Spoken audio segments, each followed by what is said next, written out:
in Allah yadda ba zai ɗau lokaci ba zai fara jin ya samu sakina da nutsuwa, bari ma kuma albarka za ta ƙara ƙaruwa a gurin, tana ƙara haɓaka insha Allah.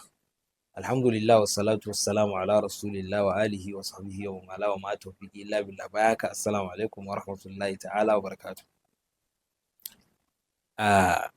To in ka je gurin ya zama kana da alwala, kina zaune a cikin gida ko kana zaune a cikin gida, ko kana zaune a wani shago ko wata ma'aikata, sai ya zamana wato baka jin daɗin gurin, baka jin daɗi sam.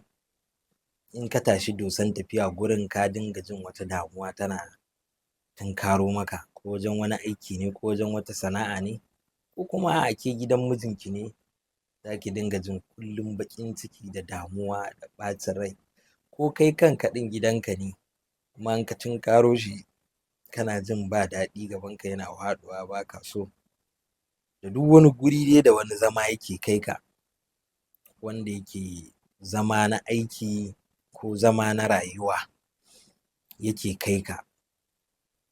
To sannan kuma sai ya zamana kana so albarka ta ƙaru a gurin, albarka ta ƙaru a gurin, ya zamana wannan damuwa ta kau, wannan baƙin ciki ya tafi, gaba yana faɗuwa ya daina.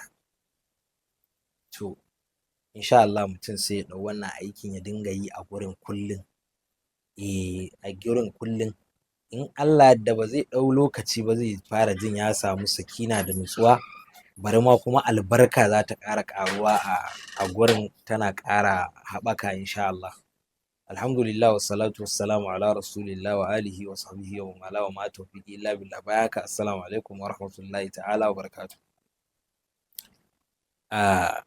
To in ka je gurin ya zama kana da alwala, sai ka dinga karanta wannan ayar 313, innama yuridullahu liyudhhiba ankumur rijsa ahlal baiti wa yutahhirakum tathira. Ayan cikin suratul ahzab kenan.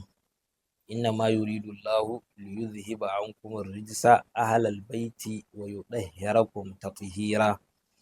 Innama yuridullahu liyudhhiba ankumur rijsa ahlal baiti wa yutahhirakum tathira. Haka za a dinga karanta ta 313. Ke ce a gidanki zaki karanta, ki karanta 313. Kai ne a ma'aikata ko ke ce a wani aiki, dai gun da kake zuwa ka ji damuwa ta turnuƙe ka, baka jin daɗi kuma gashi zuwa ya kama ka dole shauransu, to sai ka dinga karanta wannan kullum. Insha Allahu tabaraka wa ta'ala, albarkar shugaba alaihi salatu wassalam, za ka ji Allah ya tafiyar maka da wannan damuwar, kuma Allah zai saukar da albarka. In gida ne a gidan, idan kanti ne a gurin, ma'aikata ce a ma'aikatan insha Allah.